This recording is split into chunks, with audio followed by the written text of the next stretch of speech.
Hi, Abraham. I actually have come up here for a friend. Breathe deeply and speak Okay. loudly. Well, when you said that we were chosen for our ease and that things were a bit more fun, we decided that maybe I should ask the question for a friend. And you picked me.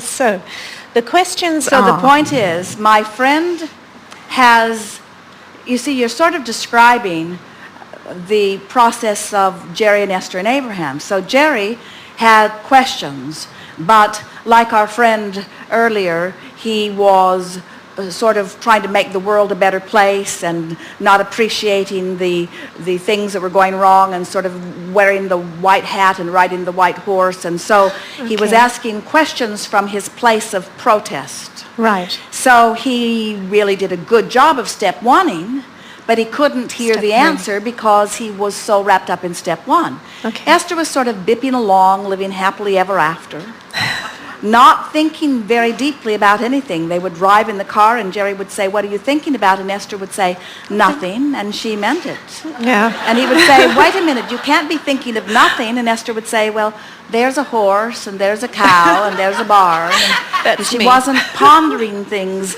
deeply, and as a result, she wasn't anxious about anything. So Yeah. the two of them came together, and in this vibrational dance where Jerry's asking was active in the vibrational circle that is them, and in their love and appreciation of one another, they are sort of joined at the hip vibrationally, soulmates, so to speak. And so Jerry just performed step one, and Abraham performed step two, and Esther performed step three.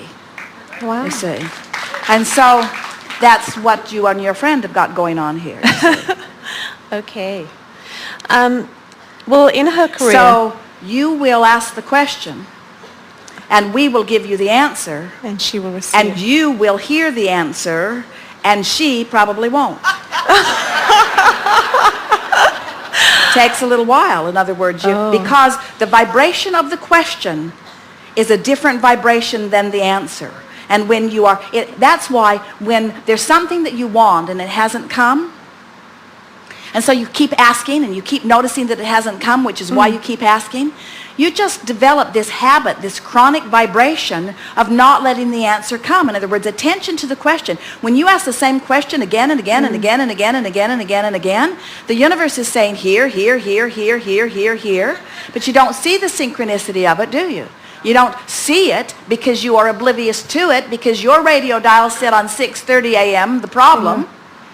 Well, we shouldn't do that, because 6:30 a.m. may be a perfectly not problematic station somewhere. But you are set on 6:30 a.m. and the answer is set on 92 FM, and you can't receive it. The transmitter and the receiver are not in sync. So we didn't really ask you to come to hear her question. We just came for this conversation. Thank you. Actually, it answers one of mine, because before I booked up, Talk into the microphone. sorry, there was so much going on, and I didn't know what my question was. So in the end, I thought, well, I want to know what is my question. That is my question.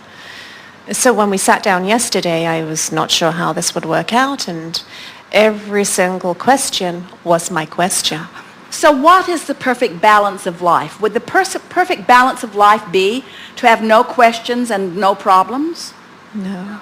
No. Would the perfect balance of life be to have questions And then answers. to relax enough to allow the answer? Yeah. And isn't that time and space and experience and opportunity between the question and the answer, isn't that what life is?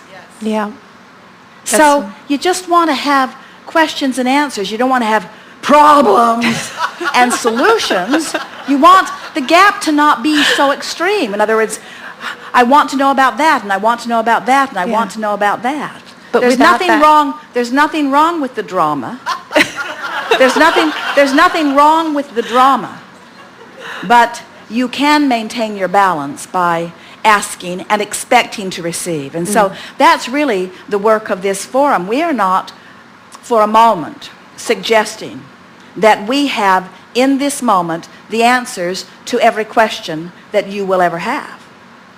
we have answers to every question that you have currently within you. Because you have been emanating your questions, you've put them into the vortex, and we've been there with them, you see. That there will be so much more that you will learn to ask and that we will learn to answer as the evolution of all that we all are continues to expand, you see. And the endedness, which will never be, would happen if there was not contrast that inspires the next question. So what this conversation has brought us to understanding is the question or the problem is a really good thing. You just don't want to make a career of it. You don't want to stay there asking the question and asking the question. Once you've asked it, try to find expectation for the answer. Try to expect the synchronicity. Try to expect. And so that's why we say if you're standing in a place where you can't control conditions, you could step back far enough into a more general place where you say, well, I can't control this person and the uncomfortable thing that they are offering to me or to someone else, but I can step back far enough to know that the laws of the universe are valid and that we all create our own reality and that if I find the right vibration that it will come. Yeah.